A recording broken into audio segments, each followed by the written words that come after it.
Hey everybody.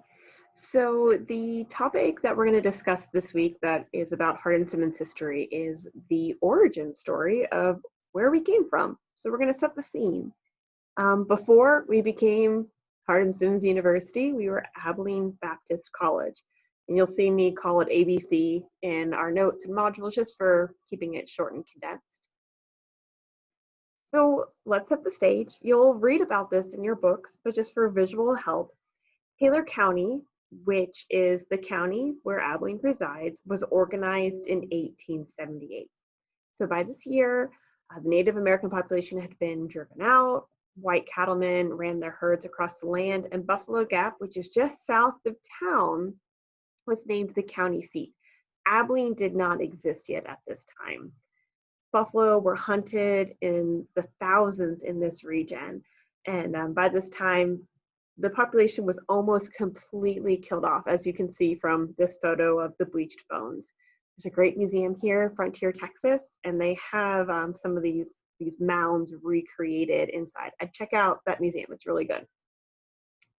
So this was cow country, no paved roads, simple houses that were dug into the ground or made from mud. And if you were wealthy, they were made from rock. And there were more cattle who lived here than actual human beings.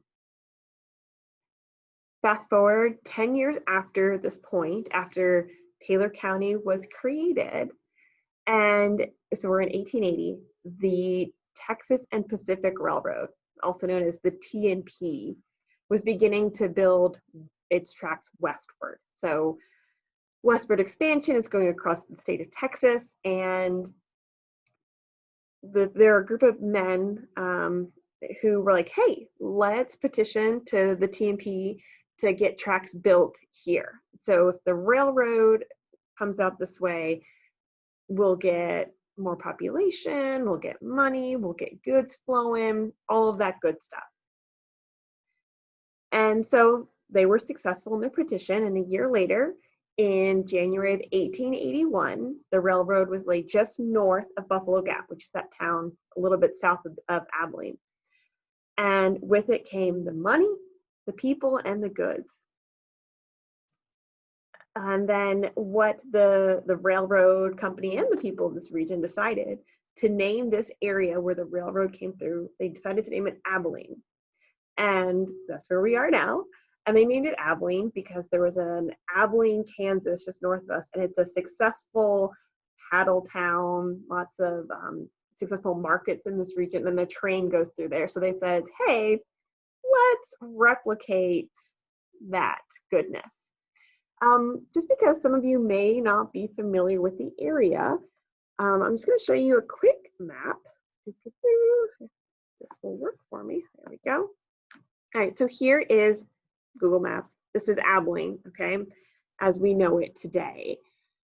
This straight line, which cuts the city in half, that's the railroad, and the railroad still exists today. Trains run on it daily. And so at this time, Buffalo Gap is just south, just down in this region here, where the original people were. So then the railroad gets built, everybody migrates up here and starts building their establishments around the railroad tracks.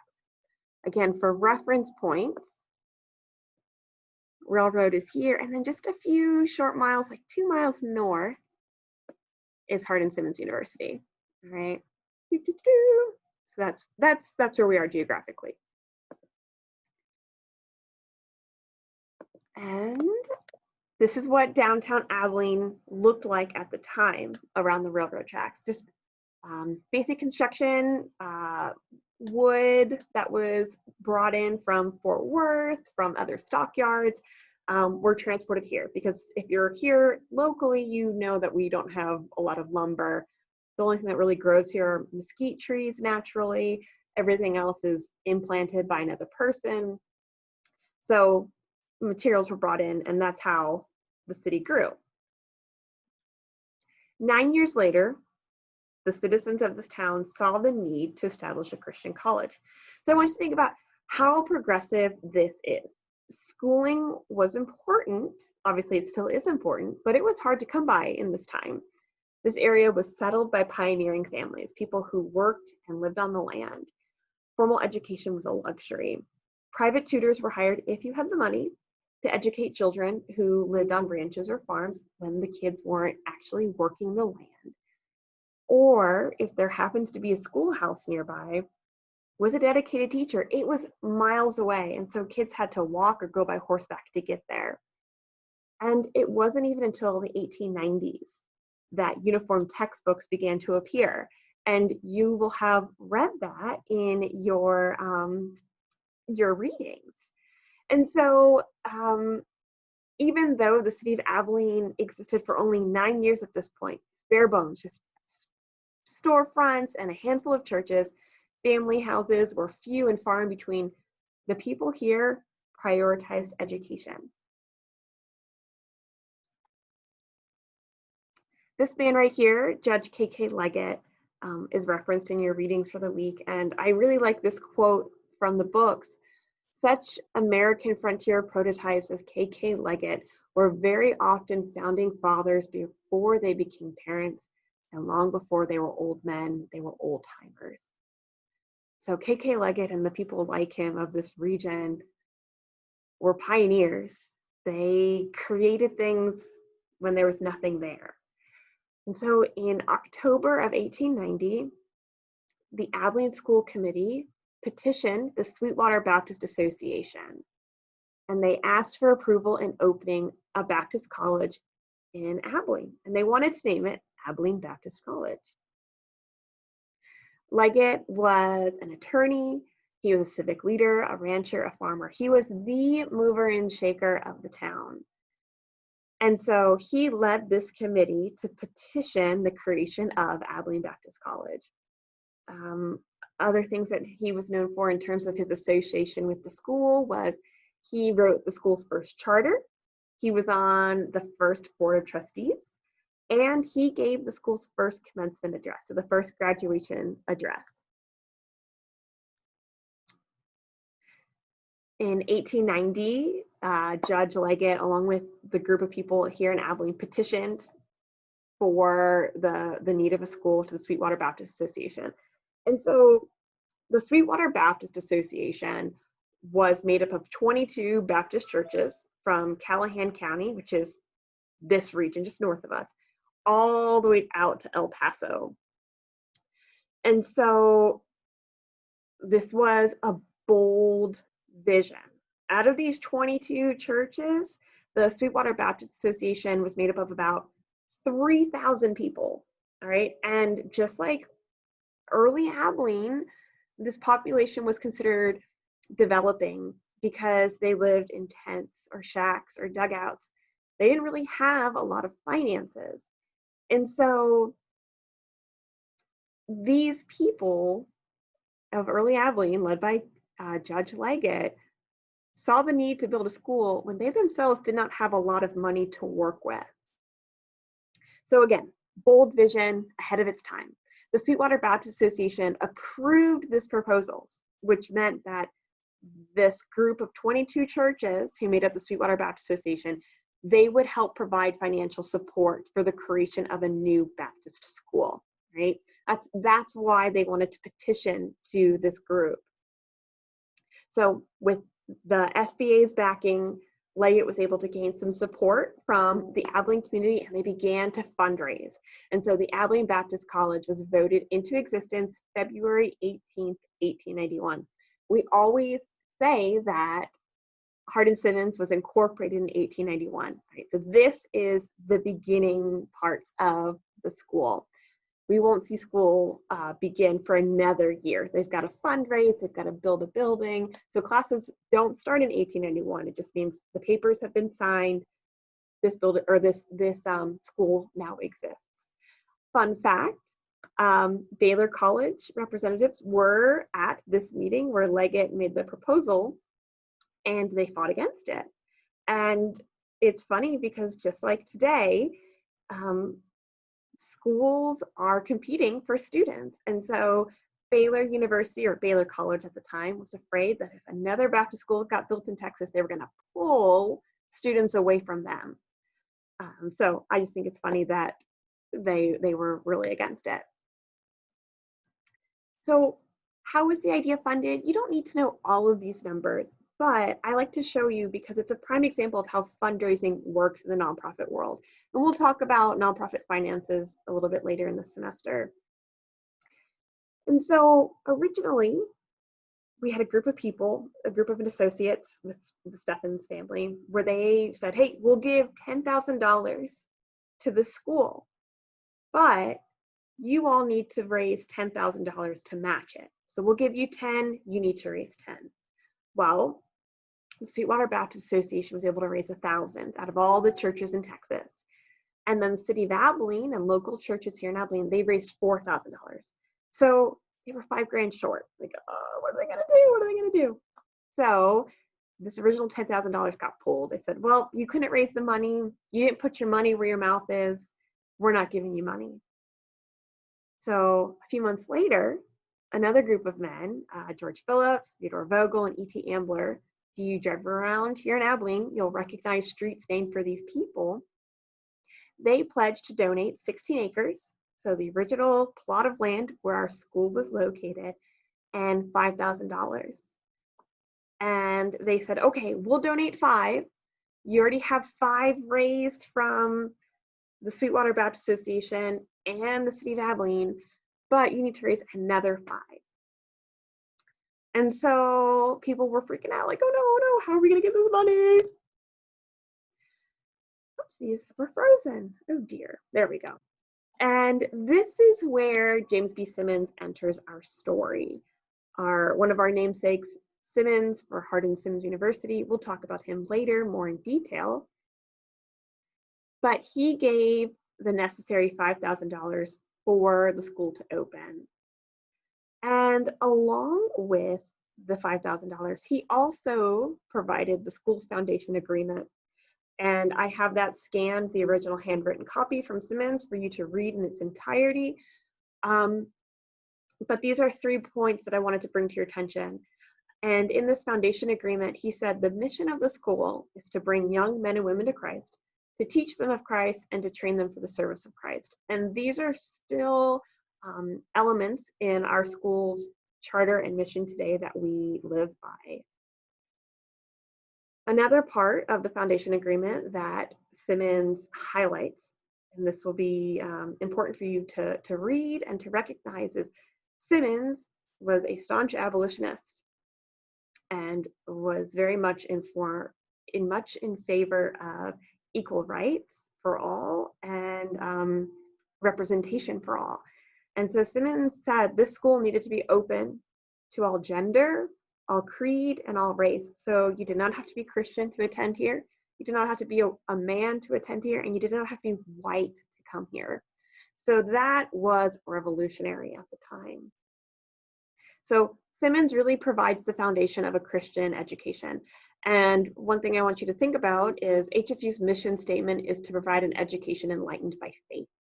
And as the semester goes on, we will see examples of what Christian education is. And I hope that you all can see examples and be able to define what Christian education is. And so with Simmons's financial support and his backing in terms of prayer and his foundation agreement, the Board of Trustees said, hey, let's name the college for you. You saved us. We really like your mission. We're going to go all in. But Simmons, just so you know, he referred to the college as Christlib College, which is the College of Christ Love. But the board's like, no, we're not going to call it that. We're going to call it the Simmons College.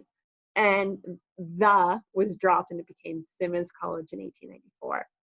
And so now with the funds acquired through donations throughout the city and from Simmons, they could start building the first building on campus. And this photo right here is a photograph of the first building on campus, Old Main. And we'll talk a lot about buildings throughout the semester and the facilities, but this was the first thing we had on campus on our land. So once this building was finished, Simmons College officially opened its doors to students and began teaching. So Old Main, which is this building, was finished in February of 1892. There's no electricity, no running water, no plumbing, no phone. It was a 3-story brick building that housed female students, female faculty, the president and his family, chapel, classrooms, recital halls, a library.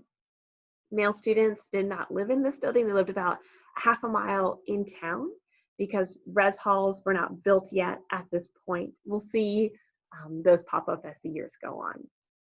And one thing to remember, and you'll see this in your reading and in the scanned documents I have for you in this module, is Simmons College was not just a college at this point. It was an elementary school, a middle school, and a high school.